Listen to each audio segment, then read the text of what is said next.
नारायण मित्रों, आज रामनवमी का पर्व भगवान श्री राम के जन्म का उत्सव है, जो हर वर्ष चैत्र मास की शुक्ल पक्ष नवमी तिथि को मनाया जाता है। इस पावन दिन पर रामलला की पूजा अर्चना करना अत्यंत शुभ होता है। आइए जानते हैं इस पर्व के कुछ लाभकारी उपाय। मित्रों, रामलला की विशेष पूजा रामनवमी के दिन सुबह स्नान कर भगवान राम की मूर्ति या तस्वीर के सामने पीले पुष्प, चंदन और मिठाई अर्पित करें। आरती और भोग लगाए, इससे घर में सुख शांति का वास होता है। व्रत का महत्व, इस दिन व्रत रखकर भगवान राम को प्रसन्न करें। व्रत में फलाहार और सात्विक भोजन करें। व्रत रखने से मानसिक शांति और स्वास्थ्य लाभ मिलता है। मित्रों, श्री राम रक्षा स्तोत्र का पाठ करें। रामनवमी पर राम रक्षा स्तोत्र का पाठ अवश्य करें। यह जीवन में आने वाली बाधाओं को दूर करता है और सुरक्षा प्रदान करता है। मित्रों, श्री रामचरितमानस का पाठ, विशेष रूप से बालकांड का पाठ करें। इससे भगवान राम की कृपा प्राप्त होती है और सभी मनोकामना पूर्ण होती है। श्री राम मंत्र का जाप, भगवान राम के मंत्रों का जाप करें, जैसे ओम श्री रामाय नमः 108 बार।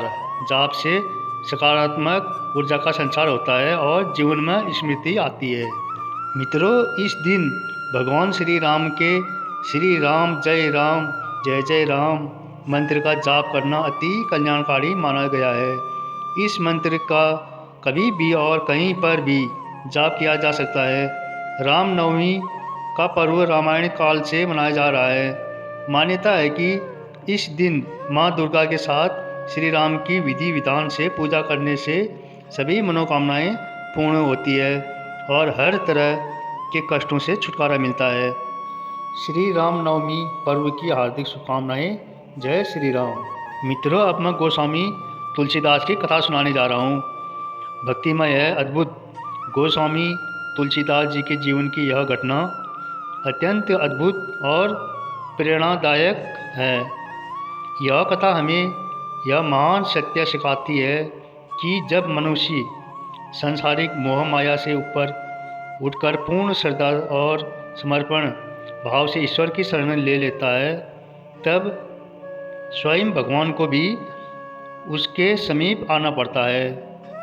गोस्वामी तुलसीदास जी काशी वाराणसी में निवास करते हुए रामचरितमानस की रचना में लीन थे।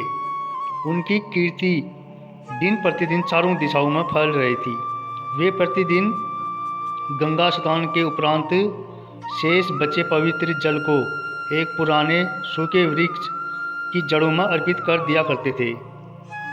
मित्रों, इस धरती में भूत है तो भगवान भी हैं। पहले आपको भूत मिलेंगे, तब जाके भगवान दिखाई देंगे। प्रेत का प्रकट होना, उस वृक्ष पर एक प्रेत का वास था।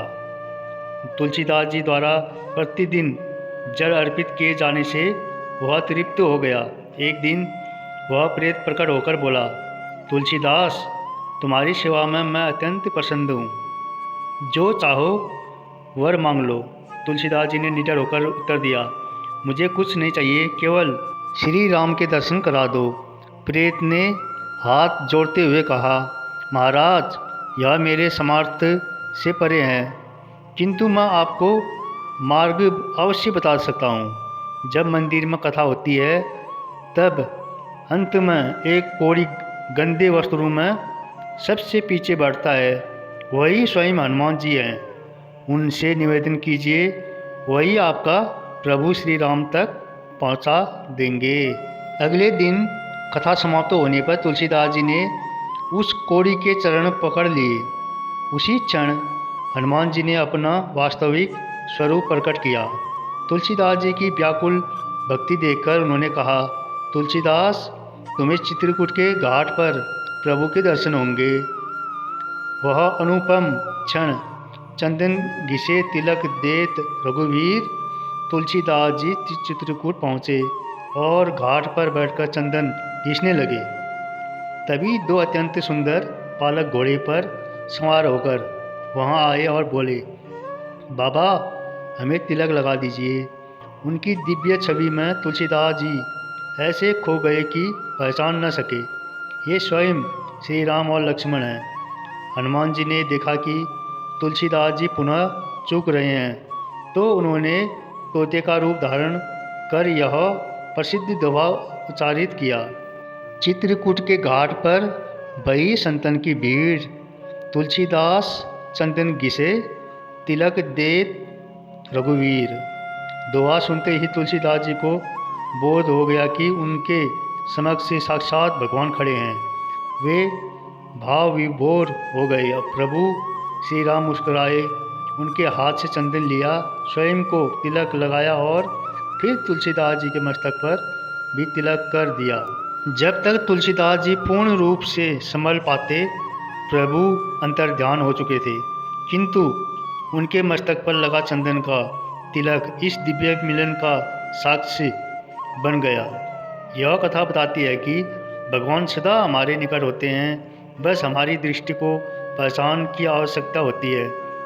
सच्ची भक्ति, अटूट धैर्य और निष्काम समर्पण हो तो पत्थर में भी भगवान दिखाई देते लगते हैं। यही भक्ति एक साधारण मनुष्य को युगों युगों तक पूजित महाकवि बना देती है। मित्रों, जय जय नारायण।